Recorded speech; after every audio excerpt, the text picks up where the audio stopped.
Olá pessoal, sejam bem-vindos ao canal Meio Ambiente, Ciência e Biologia.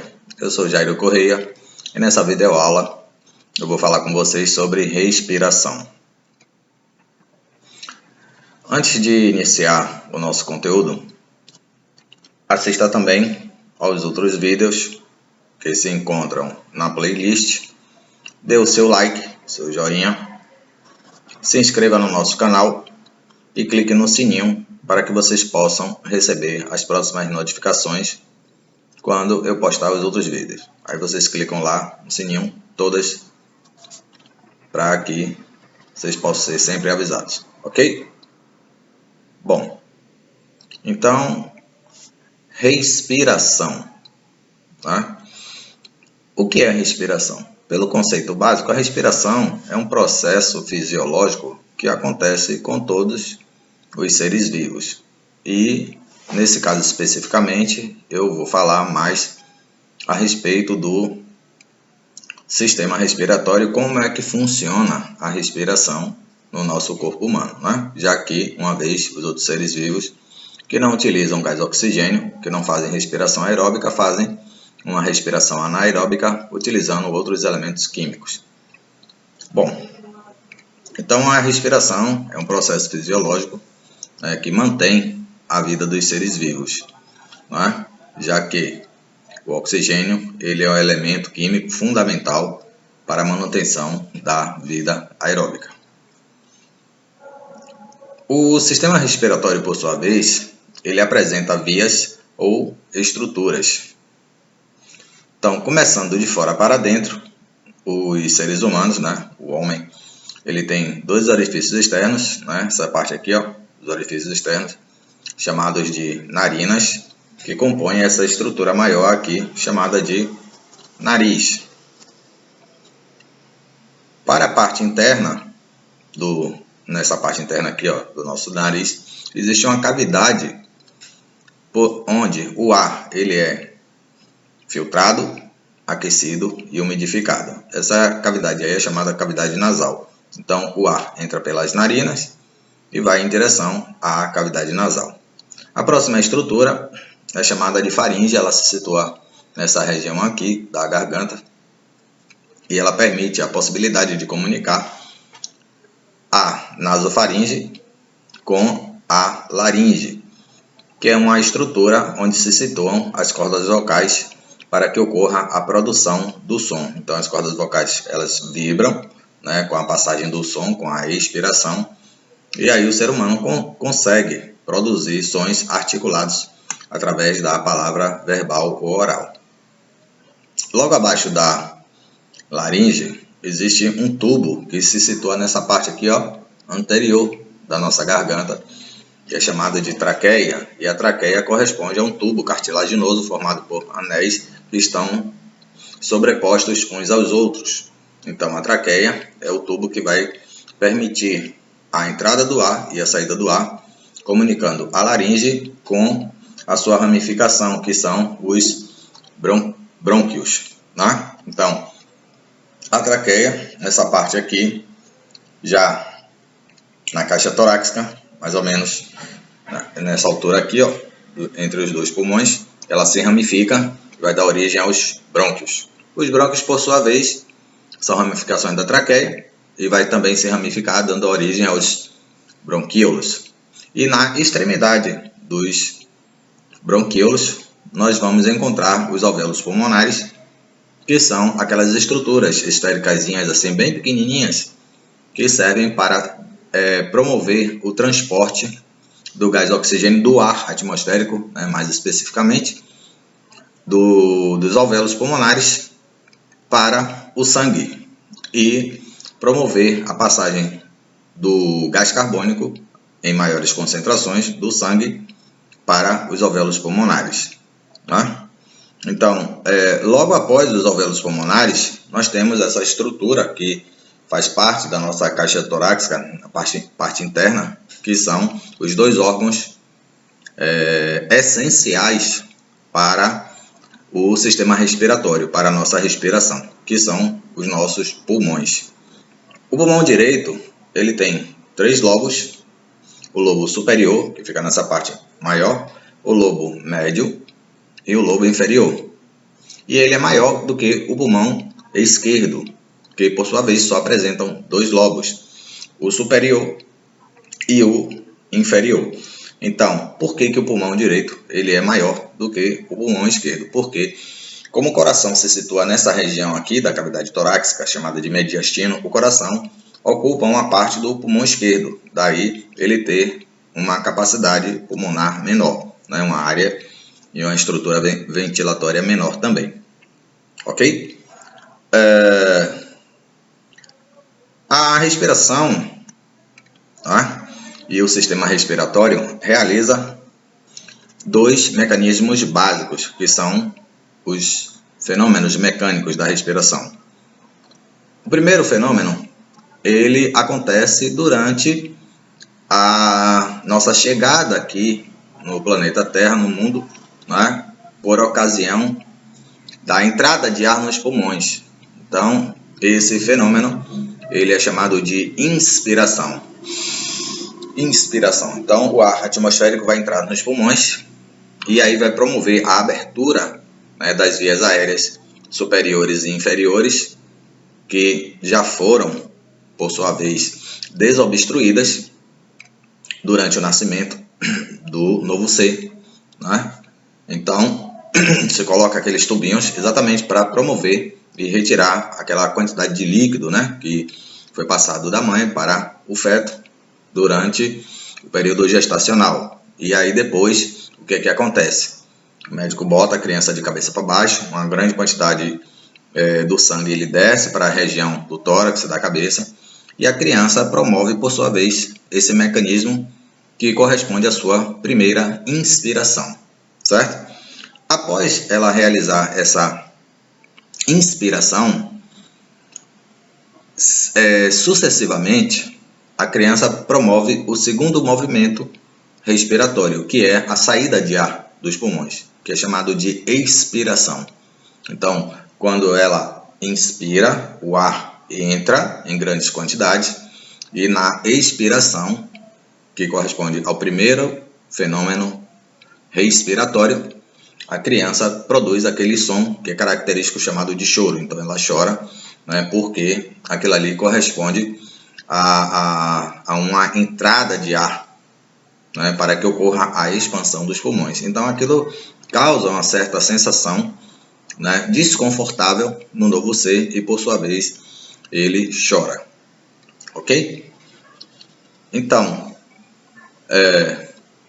frisando bem, a respiração tem 2 fenômenos mecânicos básicos: o de entrada de ar, que é a inspiração, e o de saída de ar, que é chamado de expiração. Então, maiores quantidades do gás oxigênio entra, ó, com o ar atmosférico, e maiores quantidades de gás carbônico sai, para manter esse equilíbrio dos gases que sustentam a vida humana.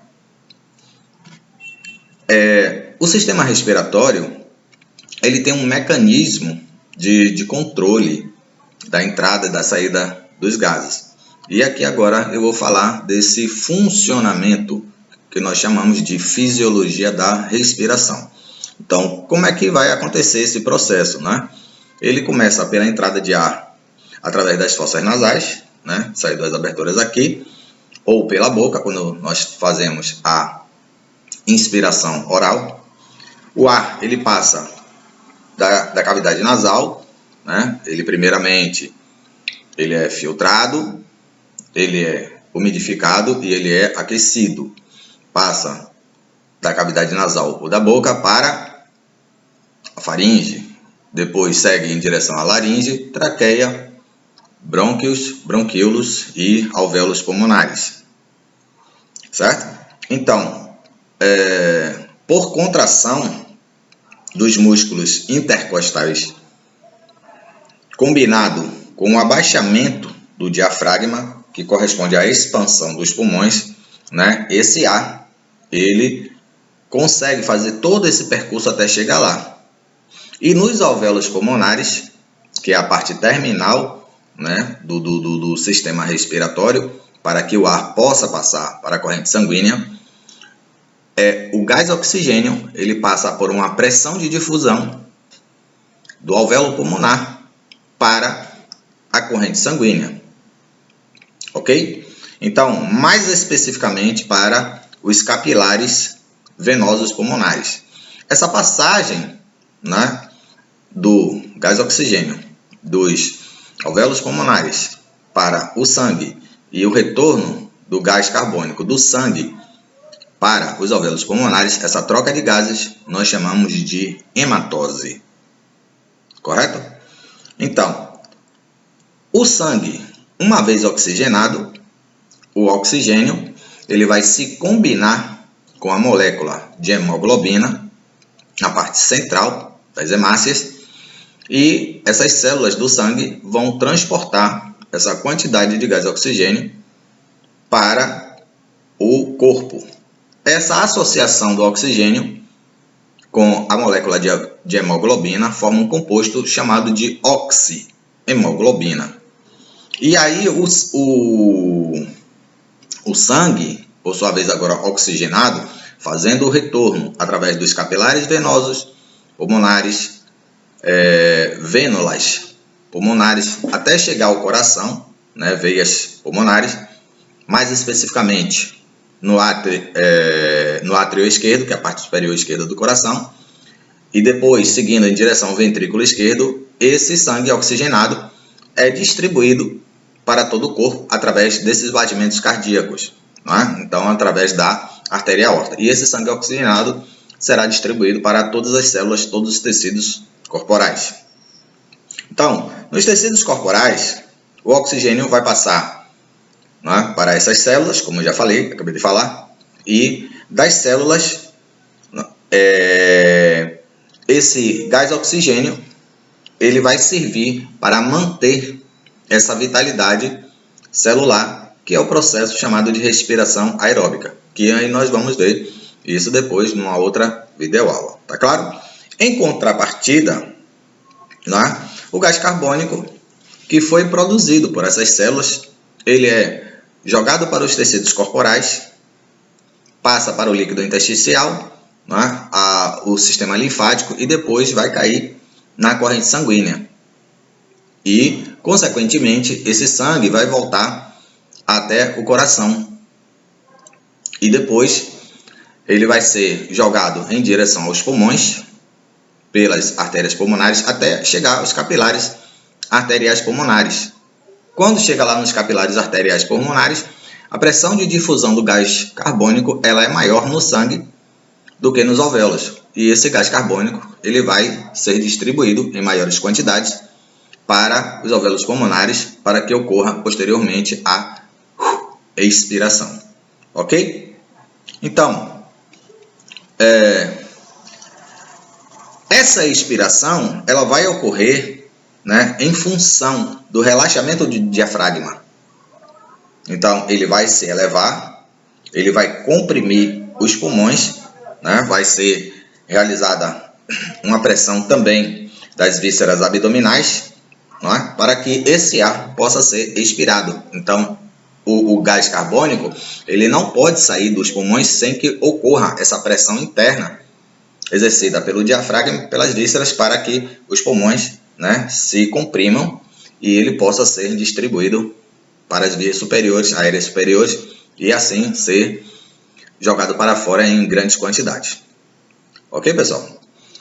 Então, no caso, todo esse processo, né, ele faz com que ocorra um equilíbrio desses dois componentes no nosso corpo, mais especificamente no nosso sangue, que aí é a questão do fenômeno químico da respiração. Então eu falei que durante o transporte do oxigênio dos pulmões para as células, né, o oxigênio vai se combinar com a molécula de hemoglobina, formando HbO2, que é o composto denominado de oxihemoglobina.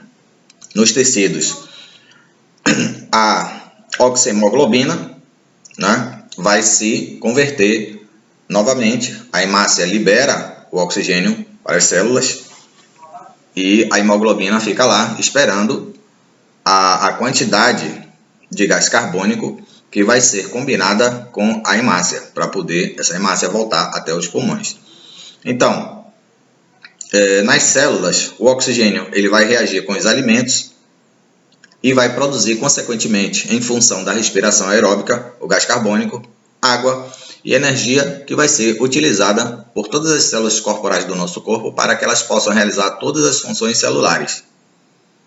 Consequentemente, quando ocorre a queda do gás oxigênio na circulação, se a tensão arterial for menor do que 40 milímetros de mercúrio, vai acontecer a morte do indivíduo. Por isso que a pressão arterial ela deve se manter dentro de uma faixa entre 120 milímetros de mercúrio por 80 milímetros de mercúrio.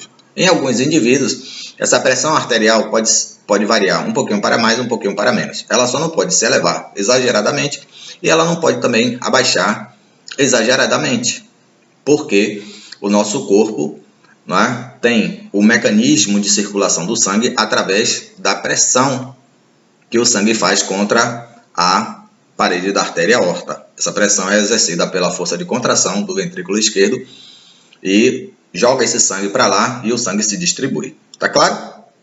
Bom, e aí o que é que acontece? Uma vez o gás carbônico que é produzido pelas células, ele vai voltar para os tecidos corporais, né? E dos tecidos corporais ele vai fazer todo aquele trajeto, né? Líquido intersticial, sistema linfático, sangue, até chegar novamente nos pulmões, passando antes, óbvio, pelo coração. Então ele volta para o coração e depois, consequentemente, ele vai em direção aos pulmões para ser liberado em grandes quantidades e aí manter o nível de equilíbrio entre esses dois componentes. O transporte do CO2, não é? Ele vai ocorrer de que forma? 5% ele é dissolvido no plasma sanguíneo, na forma de carboproteinato. Então, CO2 mais proteínas plasmáticas, óbvio. 25% ele vai ser transportado na forma de carbohemoglobina. Então, para ele ser transportado pelo sangue, uma parte desse gás carbônico vai se combinar a molécula de hemoglobina e, consequentemente, vai formar um composto chamado de HbCO2, Hb de hemoglobina, certo?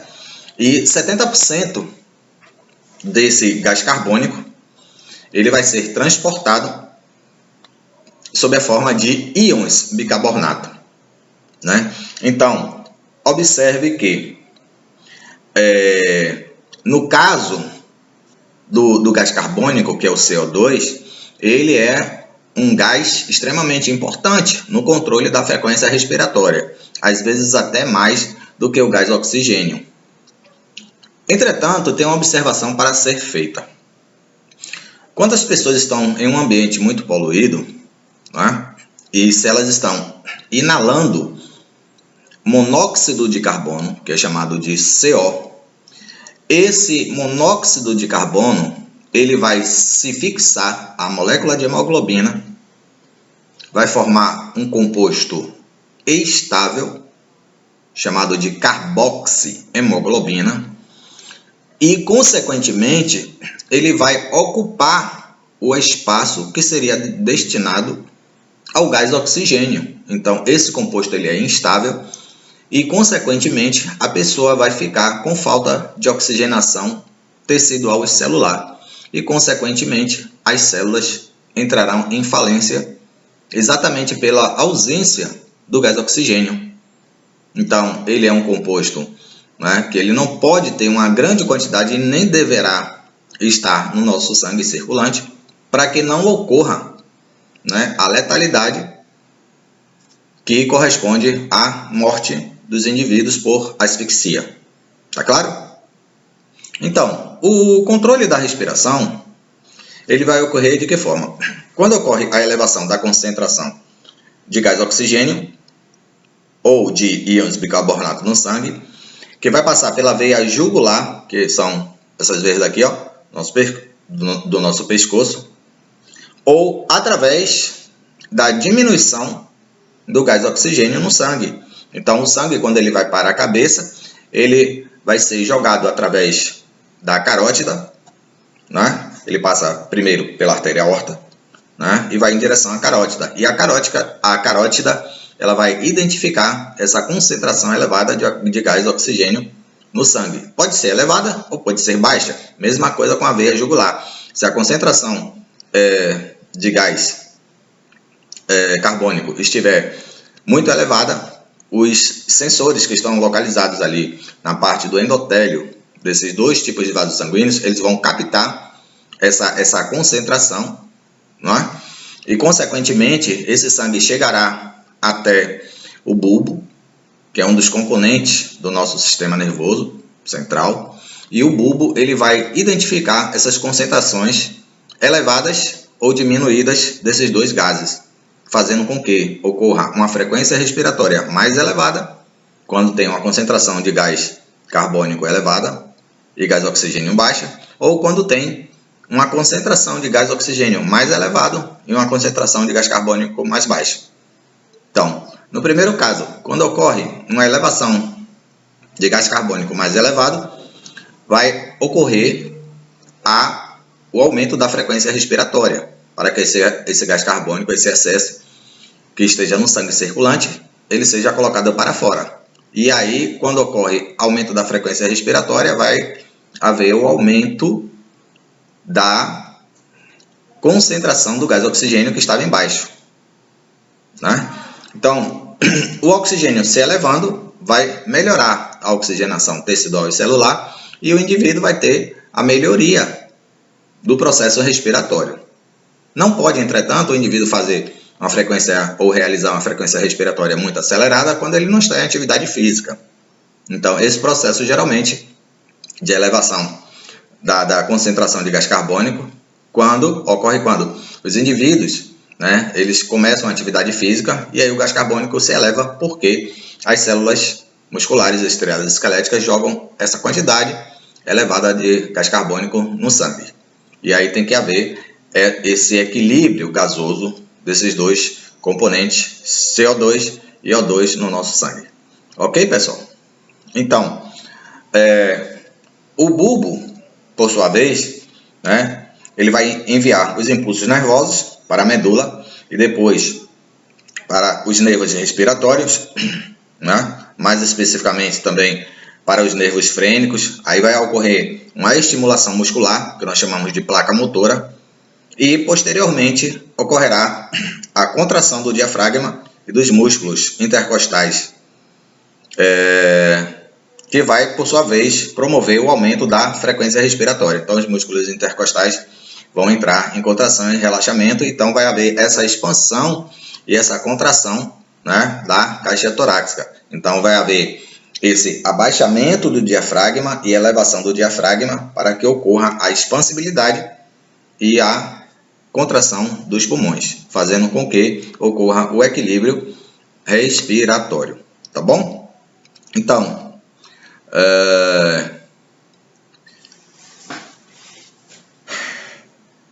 vamos falar também a respeito de uma coisa que é o quociente respiratório, tá? O quociente respiratório é uma relação que ocorre entre a quantidade de gás carbônico no sangue e a quantidade de gás oxigênio que também está disponível no sangue. Então, nós chamamos assim de QR. O QR vai ser igual, o quociente respiratório vai ser igual a quantidade de CO2 sobre a quantidade de O2. Então, na respiração, esse índice, ele representa o índice metabólico na célula, tá? Então, por exemplo, na combustão orgânica da glicose, nós temos esse valor, o quociente respiratório, igual a 1. Por quê? Porque a glicose, né, ela vai se combinar com o gás oxigênio, então vai haver todo aquele processo, né, da respiração aeróbica, então glicólise anaeróbica, ciclo de Krebs e depois cadeia respiratória lá na mitocôndria. E aí, essa glicose vai passar por todo esse processo e a célula, no final do processo da respiração aeróbica, ela vai produzir o gás carbônico, água, e vai liberar a quantidade de energia para as células que é proveniente dessas moléculas da quebra das ligações químicas entre os átomos de carbono, resultado do desmembramento da molécula de glicose. Tá? Então, por exemplo, no caso, uma molécula de glicose, né, ela vai se combinar com 6 moléculas de gás oxigênio e vai formar 6 moléculas de gás carbônico, 6 moléculas de água e mais energia. Então, qual vai ser o coeficiente respiratório nesse caso aí? Então, 6CO2 sobre 6O, que vai dar igual a 1, valor 1. Tá bom? Então, esse quociente respiratório, por sua vez, depende dos músculos da inspiração. Quais são eles, os músculos da inspiração? Os intercostais externos, os levantadores das costelas, o serrátil posterior superior e o diafragma. Esses 4 aí. E quais são os músculos, então, da expiração? Os intercostais internos, os subcostais transverso do tórax e o diafragma. Então, observem que o diafragma ele trabalha tanto no processo de inspiração, promovendo a sua contração para baixo, como no processo de expiração, promovendo o seu relaxamento para cima. Então, quando ele se relaxa, ele vai empurrar os pulmões para cima. E vai haver essa compressão na base dos pulmões para que ocorra a saída do ar. Tá claro? Vamos falar aqui também a respeito dos volumes pulmonares. Então, o primeiro deles é chamado de volume corrente. E o que é o volume corrente? É o volume de ar inspirado ou expirado a cada respiração normal, que corresponde a 500 ml de ar. Então, é uma respiração normal. Esse é o volume corrente. Então, nesse caso aqui, ó. Então, 500 ml de ar entram, 500 ml de ar saem. Volume corrente. O segundo volume, ele é chamado de volume de reserva inspiratório. Esse volume de reserva inspiratório é o volume máximo de ar que pode ser inspirado após uma inspiração espontânea. E ele equivale a 3.000 ml de ar, ou 3 litros de ar. Então, eu faço uma inspiração normal e depois eu tento inspirar mais uma quantidade de ar. Então, seria isso aqui, mais ou menos. Esse é o volume de reserva inspiratório, 3 ml de ar. O outro volume, ele é chamado de volume de reserva expiratório. Então, é o volume máximo de ar que pode ser expirado em uma expiração forçada após a expiração espontânea. Então, por exemplo, no caso aqui, ele equivale a 1.100 ml de ar, ou 1,1 litros de ar. Então, que eu vou colocar para fora, além da expiração normal. Então, se na expiração normal eu estou colocando 500, e aí vem o volume de reserva expiratória. Então, seria mais ou menos isso aqui. Inspirei, depois eu expiro. E depois vou expirar além dessa respiração normal. Certo? Mais ou menos assim. Tá? E por último, o volume residual. O volume residual é o volume de ar que ainda permanece nos nossos pulmões após a expiração forçada. Então, mesmo que eu queira colocar todo o volume de ar para fora, que é o volume de reserva expiratório, após uma expiração normal, ainda assim continuaria e existiria, e existirá essa quantidade de ar nos nossos pulmões, esse chamado volume residual. Ele equivale a 1.200 ml de ar, ou 1,2 litros. Tá? Então, esse volume residual, ele permanece aí até que ocorra a morte do indivíduo. Se falei de volumes pulmonares, tenho que falar de capacidades pulmonares. Então, a primeira é chamada de capacidade inspiratória. Então, o que é a capacidade inspiratória? Corresponde ao volume corrente mais o volume de reserva inspiratório. Então, CI, capacidade inspiratória, é igual a VC, volume corrente, mais VRI, volume de reserva inspiratório. Então, eu tenho 500 mililitros do volume corrente, mais 3.000 mililitros do volume de reserva inspiratório, que vai ser igual a 3.500 mililitros. Então, esse aí, 3.500, corresponde à capacidade inspiratória.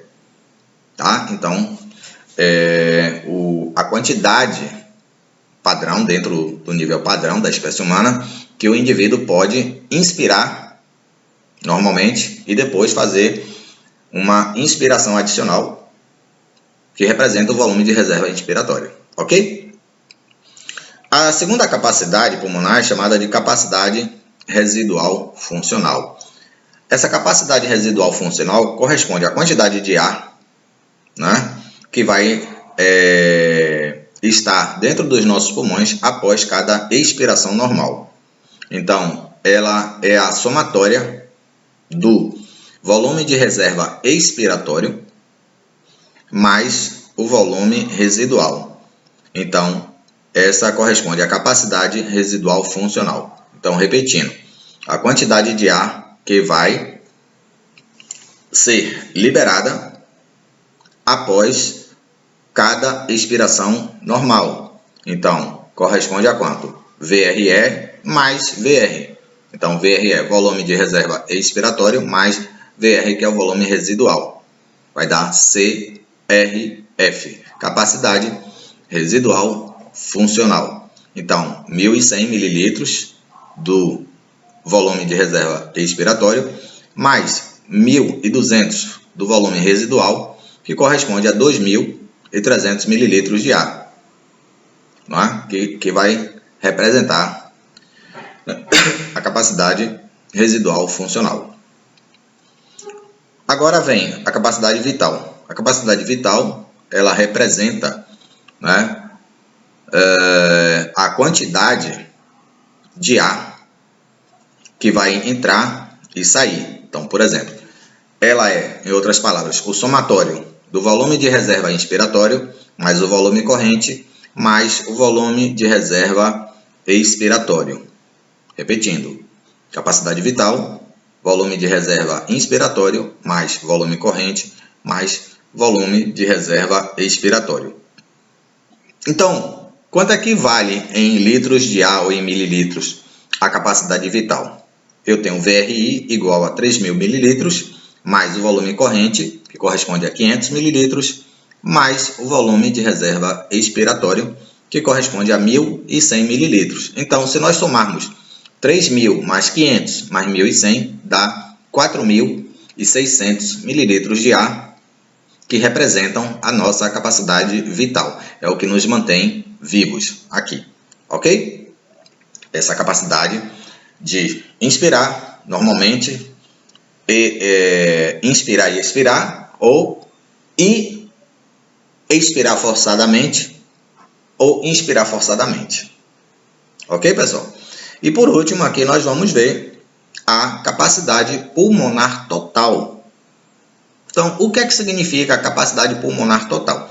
A capacidade pulmonar total, ela é representada pelo volume residual mais a capacidade vital. Então, repetindo, se você quiser dizer, é a capacidade vital mais o volume residual, tanto faz, não tem problema nenhum. Então, nós temos CV, capacidade vital, mais VR, volume residual, que é igual a CPT. O que é CPT? Capacidade pulmonar total. Então, a capacidade pulmonar total representa a extensão máxima dos pulmões com maior esforço inspiratório possível, tá? Então, no caso aí, se já existe nos nossos pulmões 1.200 mililitros, que representam o volume residual, tá? Quando eu vou expandir até o limite máximo que eu possa expandir, já que também vai existir o volume de reserva inspiratório, ele vai ser o quê? O resultado da somatória da capacidade vital dos 4.600, né, mililitros de ar, mais os 1.200 do volume residual. Tá claro? Então, quanto é no total isso, a capacidade pulmonar total? 4.600 mais 1.200 dá 5.800 mililitros de ar, ou 5,8 litros de ar.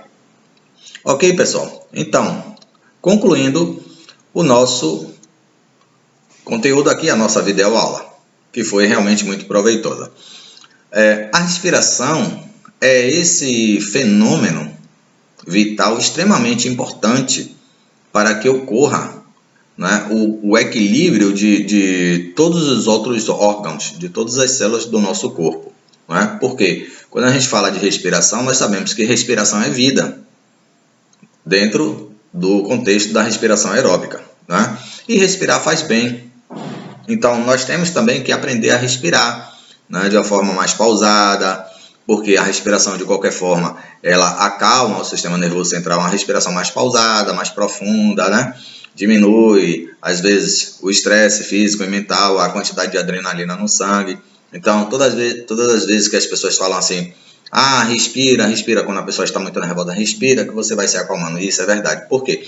Porque a respiração pausada, ela vai diminuir as tensões neurofisiológicas, neuromusculares, e o indivíduo volta a ter o seu quadro de equilíbrio em harmonia, certo? Da quantidade do excesso de adrenalina no sangue. Então, podemos concluir dizendo que respiração é saúde, né? Respiração é vida, respiração faz parte de um contexto em que o nosso corpo humano ele não tem sistemas isolados. Então, a respiração depende da digestão, da circulação, do sistema endócrino, do sistema linfático, enfim, de todas as estruturas, porque o corpo humano ele trabalha dentro de um conjunto de ações para promover a manutenção da nossa vida aqui no planeta Terra. Ok? Então, dá o nosso joinha aí, né? Clica nos sininhos. Um abraço a todos e até a nossa próxima aula, pessoal. Tchau, tchau.